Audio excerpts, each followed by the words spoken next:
असे की राहुल गांधींनी 10 वर्ष म्हणजे जेव्हा GST लागू झाला तेव्हा त्याचे स्लॅब चुकलेले आहेत. आता म्हणजे हजारोनी कोटी रुपये तुम्ही लुटले महाराष्ट्र देशातनं. आता टॅरिफचं प्रकरण अंगाशी आलंय, पहलगामचं युद्ध अंगाशी आलंय, रशियाची मैत्री अंगाशी आली आहे, रशियाचं ऑइल अंगाशी आलंय. हे सगळं अंगाशी आल्यानंतर काहीतरी आणि वोट चोरी तर आहेच.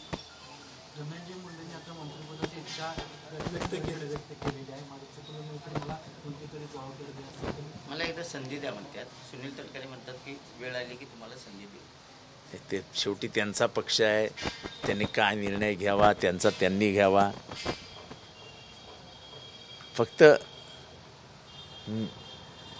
ज्या संतोष देशमुखांची हत्या झाली त्यांच्या आत्म्याचाही थोडा विचार करावा.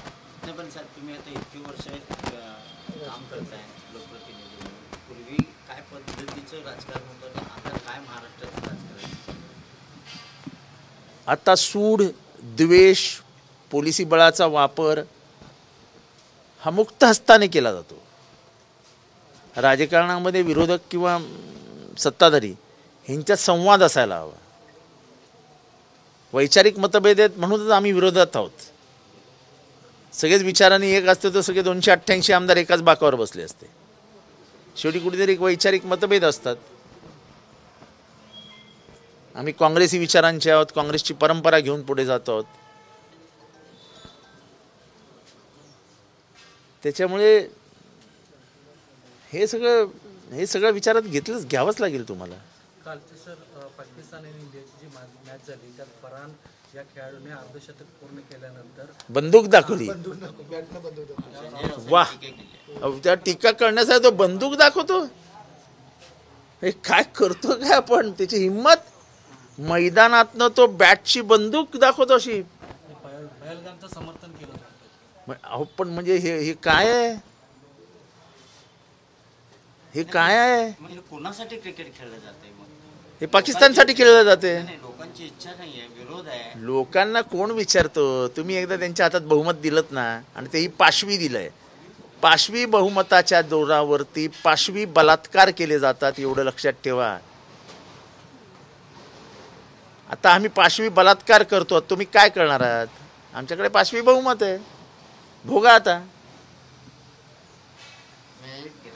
म्हणजे ते इंग्रजीमध्ये म्हटलं जातं, Wien you can't escape a rape enjoy it. तसं आहे. आपण काय करू शकलो का? पाकिस्तानची मॅच थांबवू शकलो का? नाही थांबवू शकलो. सगळ्यांचा विरोध होता, जनतेचा विरोध होता. अहो ज्या 27 घरांच्या डोळ्यातले अश्रूही थांबलेले नाहीत. त्याच्या आधीच आपण मॅच खेळून पार झालो. आणि त्याच्यातल्या त्यात आज जे बघितलं, अजून एकाने शिव्या दिल्यात आपल्या एका प्लेयरला. म्हणजे मी तर काय ते मॅचचं वाचलंही नाही आणि मॅचही बघितली नाही, त्याचा काय आपला संबंध नाही.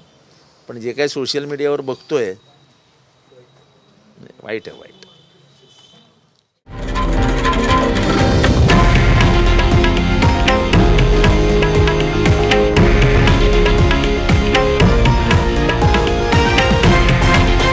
हे आहे देशातील नंबर 1 न्यूज नेटवर्क आणि आपण पाहत आहात TV9 मराठी, एकमेव.